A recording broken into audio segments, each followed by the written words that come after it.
자, 6절부터 보시죠. 6절 지난번 복습입니다. 우리를 일으키시고 그리스도 예수 안에서 함께 하늘에 앉히시니, 함께 하늘에 앉히시니. 그래서 제목을 제가 동석의 축복이라 그랬어요. 동석의 축복, 함께 하늘에 앉히시니, 동석의 축복이라고 되어 있습니다. 동석의 축복 세 가지라 그랬죠. 함께 하늘에 앉히시니, 동석의 축복 세 가지. 화면 보시죠. 신분과 특권이 다르다. 거기에 앉히시니, 아무나 앉는 게 아니라 그랬죠.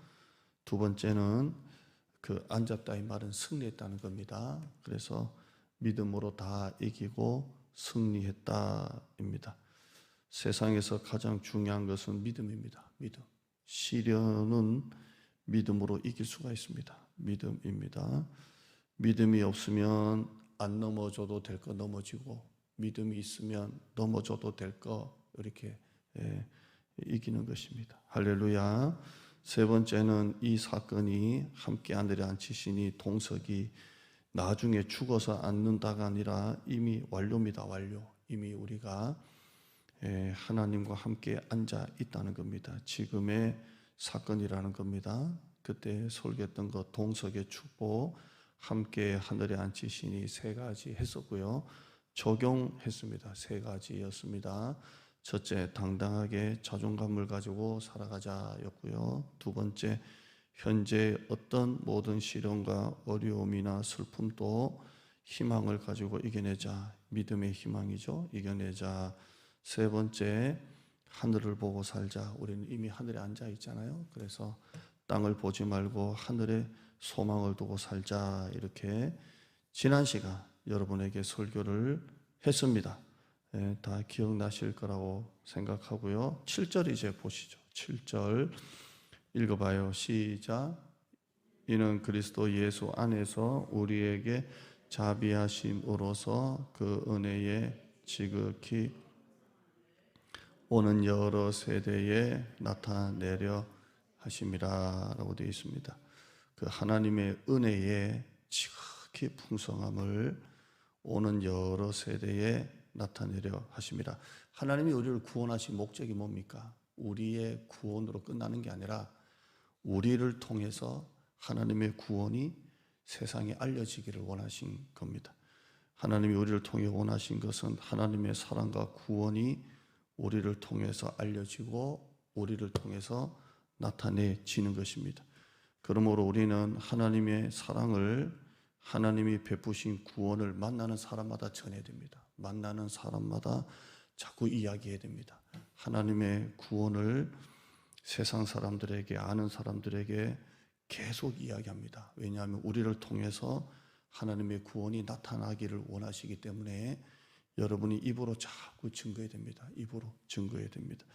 여러분 어디에서 맛있는 거 먹으면 누구에게 얘기하고 싶고 분위기 좋으면 자꾸 말하고 싶잖아요. 하나님의 구원을, 그 하나님의 은혜의 지극히 풍성함을 세상 사람들에게 말하는 겁니다. 하나님이 우리를 통해 원하시는 게 그겁니다. 하나님이 우리 교회를 통해 원하시는 게 우리를 통해서 하나님의 은혜의 풍성함을 알리는 겁니다. 나타내기를 원하십니다. 만약에 우리가 이전에 살던 옛날 세상 풍조와 세상의 죄를 지금 또 따르고 있다면 이 구원을 알릴 수가 없겠죠. 왜냐하면 내가 죄 가운데 살고 있는데 어떻게 하나님의 은혜를, 하나님의 사랑을 세상에 나타낼 수가 있겠습니까? 내가 믿음으로 살아야 하나님의 구원에 대해서 말할 수 있지 않겠어요? 교회가 싸우고 문제 있는 교회가 어떻게 하나님의 은혜 풍성함을 지역 주민들에게 나타낼 수 있겠어요? 자기 문제에 막 갇혀서 사는데. 그러니까 우리가 믿음으로 살아야 돼요. 우리가 믿음으로 살고 은혜로 살 때 하나님의 은혜의 풍성함을 사람들에게 알릴 수가 있고 말할 수가 있는 겁니다. 여러분이 오늘 하루 직장에서 여러분이 어느 곳에 살고 있든지 간에 하나님의 이 사랑과 구원을 세상에 자꾸 말해야 돼요. 말하고 나타내고 이야기해야 됩니다. 여기 7절에 보면 하나님의 은혜의 지극히 풍성함을 오는 여러 세대에 나타내려 함이라 라고 되어 있는데요. 이걸 이제 세상에 나타내려 하심이라 우리가 이렇게 보는데, 어떤 목사님 설교를 보니까 다음 세대로 보는 목사님도 계시더라고요. 이 하나님의 은혜의 지극히 풍성함을, 우리 세대에 받았던 이 구원, 우리 세대에 누렸던 이 구원의 풍성함을 다음 세대에도 전하는 거다, 이렇게 적용을 했습니다. 우리 세대가 믿음으로 제대로 살지 못하면 다음 세대에게 하나님께서 우리에게 베푸신 은혜를 전수를 못하겠죠. 우리가 이 하나님의 사랑과 구원이 우리 세대뿐만 아니라 다음 세대에 전하게 하려 하심이라, 이렇게 해석을 합니다. 우리를 통해서, 우리 세대를 통해서 우리 다음 세대에 하나님의 큰 구원과 사랑을 전하는 것입니다. 지금 우리나라에서 우리 세대가 지금 걱정하는 게 뭐냐면 빚덩어리 나라입니다. 나라가 지금 빚덩어리입니다. 빚덩어리 나라를 물려주는 겁니다. 공짜는 마약보다 더 심각한 중독이라고 했습니다. 관악구에서 모든 관악 구민들 5만 원 준다 해서 제가 그 온라인 신청 첫 주간에 신청했습니다. 할렐루야. 그래서 3일 뒤에 제가 입력한 계좌에 5만 원이 딱 입금이 되더라고요. 좋더만요. 이왕이면 50만 원 주지. 뭐 그런 마음도 있는데요. 공짜는 마약보다 더 심각한 중독이라 했습니다. 당장은 돈을 받으니 좋을지 모르지만 언제부턴가 우리나라가 돈을 찍어가지고 퍼주기, 나눠주기를 지금 하고 있습니다. 정말 필요한 국민들에게, 사람들에게 선택적으로 가는 게 아니라 전 국민에게 지금 다 국하고 있습니다. 이게 맞는지 저게 맞는지 잘 모르겠습니다.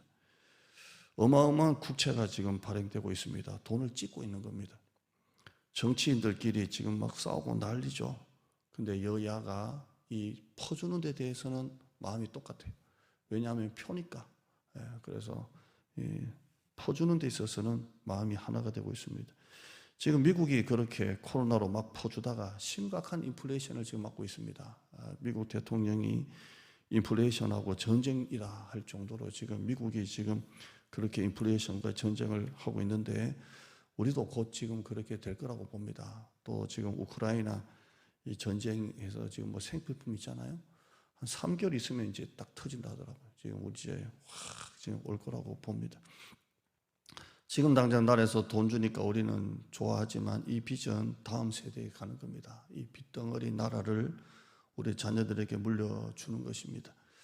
제가 이걸 그냥 예화로 드리는 겁니다. 그러나 여러분, 우리는 우리 다음 세대에 교회의 아름다운 역사와 전통, 믿음의 유산을 우리 다음 세대에 물려주는 우리가 되기를 축원합니다. 우리는 정말 좋은 게 물려주고 싶어요. 나라는 이미 빚덩어리입니다. 2,000조가 넘었습니다. 이 빚덩어리 나라를 다음 세대에 우리가 물려줄 것이지만, 교회는 우리 다음 세대에 정말 아름다운 교회를 물려줬으면 좋겠습니다. 오늘 이 말씀 7절에 이는 그리스도 예수 안에서 우리에게 자비하심으로써 그 은혜의 지극히 풍성함을 오는 여러 세대에 나타내려 하심이라 말하고 있습니다. 여러분, 자꾸 말하시기를 축원합니다. 만나는 사람마다 자꾸 말하시고 그리고 우리 다음 세대에 이 복음이 전해지기를 축원합니다. 8절입니다. 8절 말씀 읽어보시죠. 시작. 너희는 그 은혜에 의하여 믿음으로 말미암아 구원을 받았으니 이것은 너희에게서 난 것이 아니요 하나님의 선물이라. 아멘. 이 말의 의도는 구원의 시작이 우리가 아니라는 겁니다. 구원을 시작하시고 주도하시고 구원을 이루신 분은 하나님이시라는 겁니다. 할렐루야. 여기 8절 말씀 보시면 이것은 너희에게서 난 것이 아니요 이렇게 말하고 있습니다. 이 구원은 너희가 시작한 것도 아니고 너희가 만든 것도 아니고 너희에게서 난 것도 아니요, 이 구원은 하나님이 시작하신 구원이라고 말하고 있습니다. 그래서 오늘 이 8절에 보면 우리가 구원을 이루었다라고 하지 아니하고 8절에 구원을 받았다라고 말합니다. 우리가 만든 것도 아니고 시작한 것도 아니고 행한 것도 아니고 이 구원은 하나님에게서 나서 하나님이 우리에게 주신 구원을 우리가 받은 거라는 겁니다. 구원은 전적인 하나님의 것입니다. 구원은 우리가 시작한 것도 아니고 하나님이 하셨고 우리는 하나님이 베푸신 구원을 받은 겁니다. 이게 구원입니다. 바울은 계속 강조하기를 이것은 너희에게서 난 것이 아니요 너희에게서 난 것이 아니요 이렇게 말합니다. 우리가 만들 수도 없고 우리가 시작할 수도 없고 이룰 수도 없습니다. 구원을 이루기 위해서 인간이 무엇이라도 열심히 한다고 해서 구원을 얻을 수 있는 게 아닙니다. 우리 옛날 애들 찬양 있지 않습니까? 우리도 불렀던 거. 돈으로도 못 가요 하나님 나라, 벼슬로도 못 가요 하나님 나라, 어여뽀도 못 가요 하나님 나라. 가사가 그렇더만요. 저는 이건가 보니까 다 그렇다. 돈으로도 못 가요, 벼슬로도 못 가요, 어여뽀도 못 가요. 저는 맘 착해도 못 가요. 뭐 이렇게 했는데, 아무리 돈이 많고 아무리 권력이 있어서 돈으로 할 수 있는 건 다 살 수 있고 권력으로 할 수 있는 거 다 할 수 있어도 구원은 안 됩니다. 구원은 인간이 만들 수 있는 게 아닙니다. 아무리 대통령이라도 재벌이라도 구원만큼은 안 됩니다.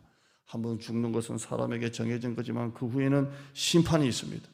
구원은 인간의 그 어떤 것으로도 만들 수도 없고 이룰 수도 없습니다. 이것은 너희에게서 난 것이 아니요 라고 말합니다. 따라하실까요? 이것은 너희에게서 난 것이 아니요. 아멘. 구원은 인간이 할 수 있는 게 아니에요. 할 수 있는 게 아닙니다. 사실 구원받아라 이렇게 축복기도 하지만 신학적으로는 조금 모순입니다. 구원은 우리가 받아라 한다고 받을 수 있는 게 아니죠. 성령도 마찬가지입니다. 성령도 우리가 부흥회를 하면 옛날 목사님들 성령 받아라 막 아멘하고 했지만 사실 신학적으로는 조금 모순입니다. 성령님은 우리가 받아라 한다고 받고 그런 게 아니에요. 성령님은 오직 하나님의 절대적인 주권에 달려있고 구원도 구원 받아라 한다고 되는 게 아니고 우리는 기도할 뿐이고 구원은 우리에게서 난 것이 아닙니다. 철저하게 하나님의 것입니다. 내가 구원받기 위해서 뭘 좀 보태가지고 구원을 얻을 수 있다면 그건 보상이죠. 은혜가 아닙니다. 따라하실까요? 구원은 보상이 아니라 은혜다. 구원은 보상이 아닙니다. 내가 열심히 해서 구원받을 수 있다면 그건 보상이죠. 구원은 전적인 하나님의 은혜입니다. 전적인 하나님의 은혜입니다. 8절 다시 보시면 믿음으로 말미암아 구원을 받았나니 이렇게 돼 있죠. 믿음으로 말미암아. 자, 이것도 잘 이해하셔야 됩니다. 이 말씀이 내가 믿어서 믿음으로 말미암아가 아닙니다. 주어가 내가 아니라는 겁니다.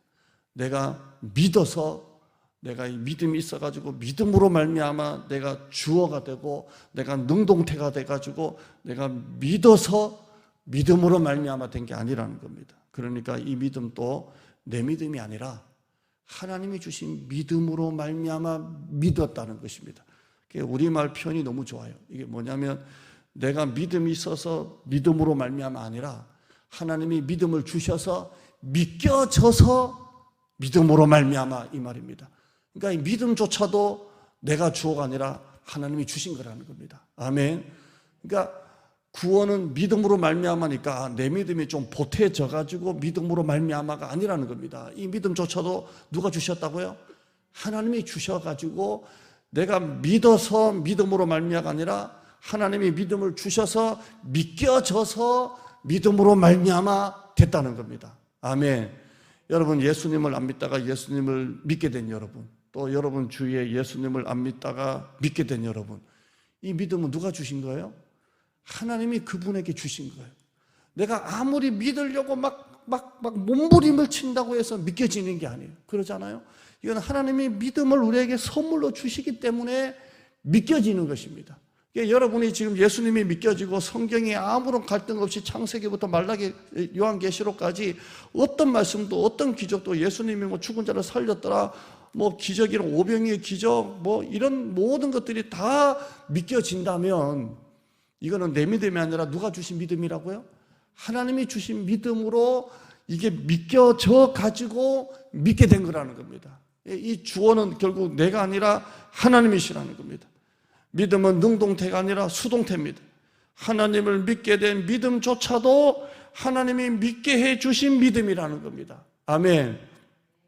저는 기도할 때 하나님이 100% 응답해 주실 거라 저는 확신합니다. 확신합니다. 이 믿음은 누가 주신 믿음이에요? 하나님 주신 믿음이에요. 하나님 주신 믿음이에요.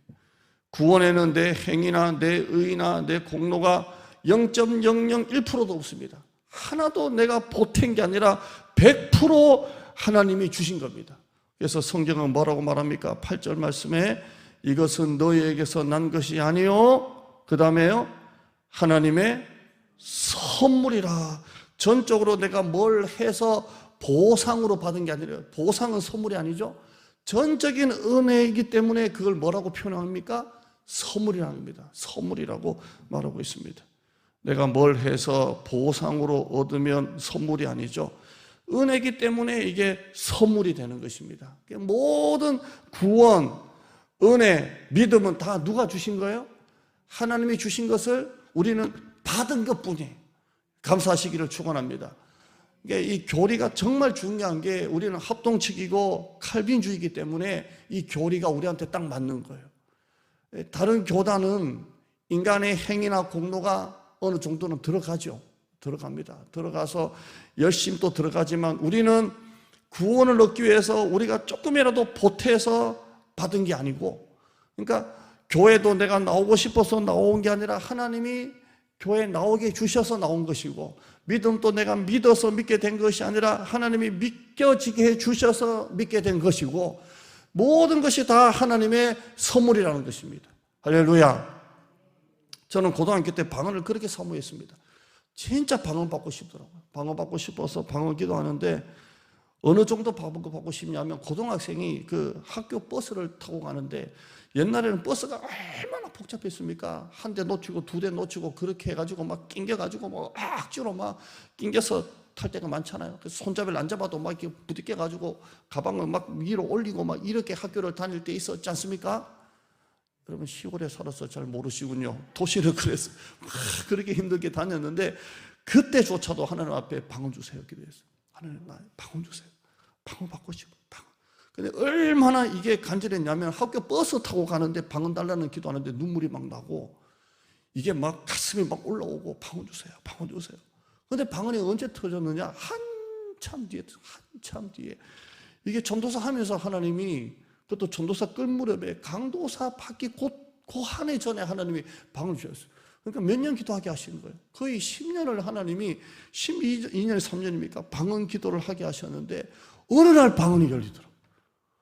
정말 신기한 게, 그렇게 방언 달라고 해도 안 되고, 어느 목사님은 뭐 할렐루야를 10번 빨리 하면 된다고 해서 할렐루야랄랄랄랄랄랄랄랄랄랄, 모양은 똑같아요.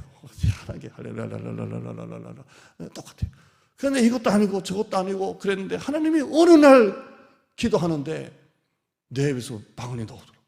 나는 똑같이 그냥 뭐 기도원에서 누가 할렐루야를 반복해라서 할렐루야, 뭐 코카콜라라 코카콜라 한 것도 아닌데, 어느 날 나도 모르게 내 입에서 한참 하다 보니까 이게 뭐야?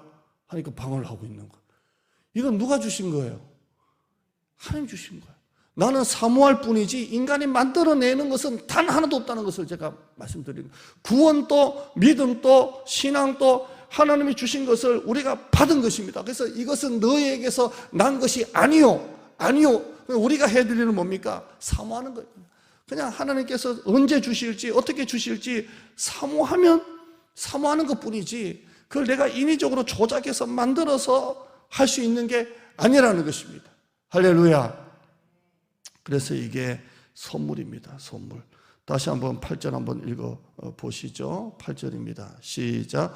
너희는 그 은혜에 의하여 믿음으로 말미암아 구원을 받았으니, 이 믿음조차도 이것은 너희에게서 난 것이 아니요 하나님의 선물이라. 그래서 제가 오늘 이 설교 제목을 구원은 보상이 아니라 은혜다라고 제가 했습니다. 우리가 뭔가 보태가지고 구원을 받았으면 보상이죠. 그러나 이것은 너희에게서 난 것이 아니요 하나님의 선물이라는 것입니다. 이게 전적인 은혜입니다. 전적인 은혜. 더욱 놀라운 것은 구원만이 아니라 모든 게 다 하나님의 선물입니다. 하나님의 선물입니다. 바울은 고린도 교회를 향해서 이렇게 말합니다. 고린도서 3장 5절 말씀에 읽어볼까요? 3장 5절 시작. 우리가 무슨 일이든지 우리에게서 난 것 같이 스스로 만족할 것이 아니니 우리의 만족은 오직 하나님으로부터 나느니라. 참 너무 감사하는 말이에요. 무슨 일이든지 구원뿐만 아니라 무슨 일이든지 우리에게서 난 것 같이 좋아하지 말라는 거예요. 이 모든 만족은 하나님이 우리에게 주셨다라고 말씀하고 있습니다. 무슨 일이든지 우리에게서 난 것이 아니라고 말합니다. 구원, 믿음뿐만 아니라 무슨 일이든지 우리에게서 난 것은 없다고 말하고 있습니다. 여러분에게 있는 것 중에, 나에게 있는 것 중에 무슨 일이든지 하나님이 주시지 않는 게 있나요? 믿음도 구원도 마찬가지고, 가정도, 교회도, 의식주도, 건강도, 가족도 전부 다 무슨 일이든지 우리에게서 난 것이 아니라는 겁니다. 아멘. 전부 다 무슨 일이든지 하나님이 출처이시지 내가 출처가 아니라는 겁니다. 전부 다 하나님이 주신 거라는 겁니다. 아멘. 하나님이 주신 거라는 겁니다. 제가 이번에 그 시찰에 목사님들하고 그 수련회하고 왔잖아요. 왔는데 그 밤에 목사님, 이제 우리 시찰회 중에 목사님이 설교를 하셨어요. 시찰회 중에 나이가 많은 목사님이 설교를 하셨는데, 이것도 잘라내야 되나 했는데 사실 그다지 기대는 안 했어요. 그냥 일반적인 설교겠거니 했는데, 말씀이 얼마나 은혜가 됐는지, 얼마나 은혜가 됐는지. 그 목사님이 뭐라고 말씀하시냐면, 이제 목회 30년 이제 마무리 단계인데, 처음에 자기가 목회할 때는 사도행전 목회를 꿈꿨대요. 사도행전 목회가 뭐냐? 바울이 베드로가 한번 딱 설교하면 3,000명이 변화되고, 막 교회가 막 뒤집어지고, 막 3,000명이 막 교회 막 들어오고, 막 그래서 사도행전적 교회를 만들어 보겠다 시작을 했대요. 개척을 하셨는데, 근데 교회가 문제가 생기고 어려움이 생기니까 떠나가고, 교회가 또 재개발되고 막 그러면서 교회가 막 이렇게 어려움을 겪고 하면서 교회가 성장하지를 않고 이제 다 답보가 된 상태에서 기도를 하다가 하나님이 막 마음에 주셨는 게, 초대 교회가 아니라 광야 목회 되겠다. 광야 목회. 광야 목회가는 모세 목회입니다. 모세가 목회할 때 출애굽 1세대를 데리고 나왔잖아요. 데리고 나왔는데 그 원망하고 불평하다가 그 1세대를 다 잃었잖아요. 데리고 나왔던 장정만 60만 명인데 합치면 200만, 어떤 분은 400만, 300만, 저는 250만 중간쯤치에서 하는데 그 250만을 다 잃었잖아요. 자, 내가 목회자라고 생각할 때 데리고 나왔던 250만을 다 잃고 자기도 결국 죽고 2명 데리고 들어갔거든요. 이 목회가 생각이 자꾸 나더랍니다. 그래도 이건 목회지. 그래서 결국 모세가 했던 일이 뭡니까? 1세대가 아니라 그 자녀 2세대를 가나안 땅에 넣는 게 모세의 목회였습니다. 그 얘기를 하는 거예요. 그래서 자기 목회가 이제 다음 세대를 자기가 키우는. 그런데 이제 목회 은퇴할 때쯤 되니까 그 초대 교회 목회도 아니고 모세의 광야 목회도 아니고 어디까지 가냐면 노아의 목회가 생각이 나더랍니다.